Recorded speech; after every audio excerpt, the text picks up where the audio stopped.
Hey everyone, how you doing today? It's me, David, coming to you from the Beatles Corner. We are collecting the Beatles 101. It's been quite a month. I can't believe I missed the anniversary of posting this video, but we have been on the go, go, go, delivering puppies.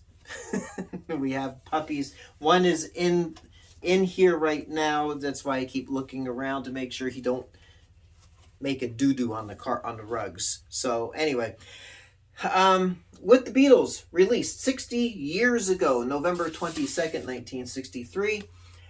Unlike the predecessor album to this, which was Please Please Me, which was recorded in a landmark 11-hour recording session, except for 4 songs that were previously released as singles, which was Love Me Do, P.S. I Love You, Please Please Me, Ask Me Why, and the rest of the album,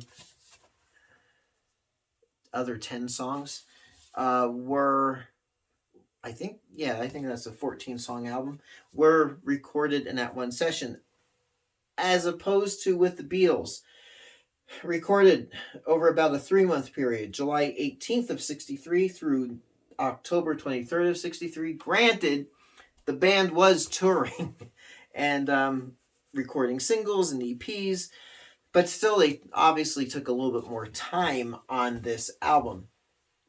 Released November 22nd of 63, which means EMI had a month for George Martin and his team to mix the tracks. They had to do the track order. They had to do the lacquers. They had to do the pressing plates. They had to do everything in a month post-production to get this out on the streets, and it is a rather magnificent album. Here in the States, we got these songs spread over 2 albums. The analogs albums to With the Beatles is Meet the Beatles, of course. That's probably the closest analog, like counterpart album. And then the Beatles' second album, whereas both albums had to have additional songs to pad out the running list. There you go. So yeah, this is a Holland pressed album. Sounds really good. I've had it since the 80s, when my girlfriend at the time would go to Belgium with her family. She got me some Beatles albums with each visit. This is one of them. And a couple of thoughts, my thoughts, is that it is a really great sounding album. But for me, growing up here in the States and used to Meet the Beatles especially, hearing It Won't Be Long as the leadoff track, strong leadoff track, I still feel like I'm coming in at the middle of side 1, because with these songs I'm so used to I Want to Hold Your Hand, I Saw Her Standing There, This Boy, and then It Won't Be Long.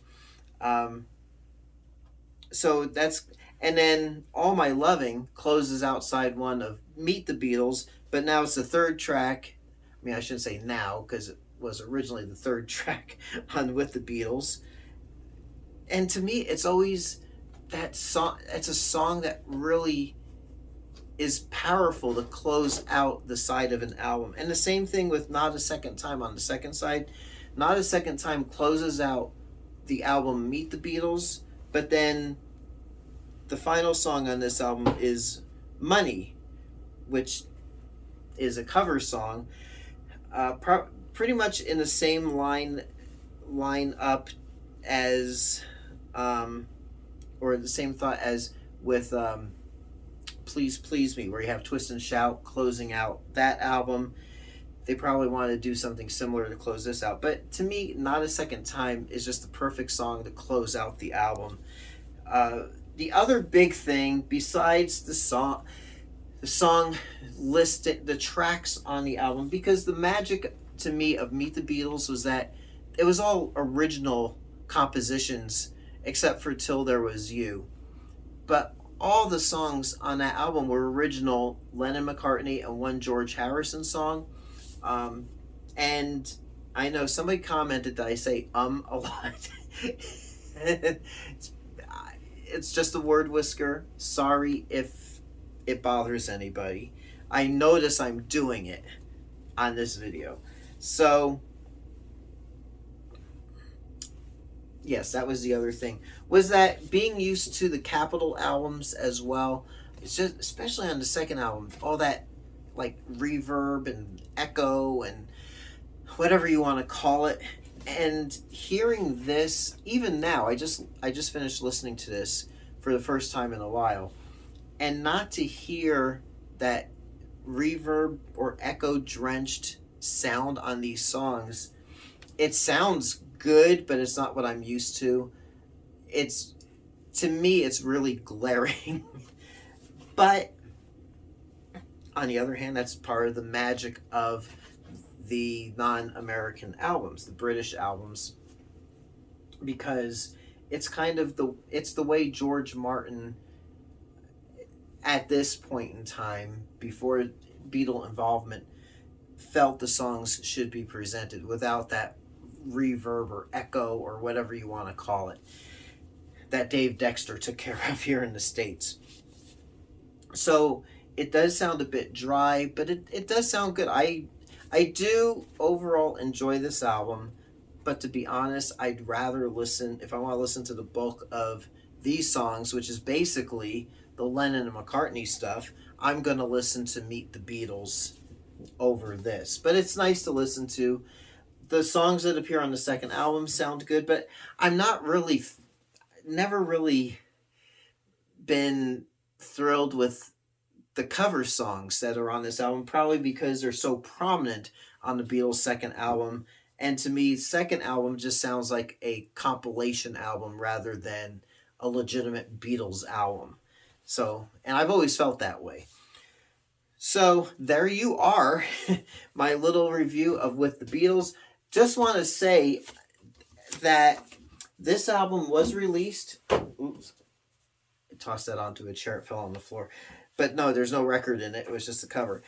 So With the Beatles was released November 22nd of 63. The same day John F. Kennedy was assassinated in Dallas, Texas. The following day in England, another British institution had premiered, Doctor Who, which is still going strong. At this point in time, we have just gotten the first of the 60th anniversary specials with David Tennant, who was the 10th Doctor, is now back as the 14th Doctor, but he looks and sounds and talks, and he's exactly the same as he was as the 10th. So I don't know what's going on there. So there you go. Until next time, it's me, David, coming to you from here in the Beatles Corner, collecting the Beatles 101. We'll catch you on the flip side, and thank you so much for watching.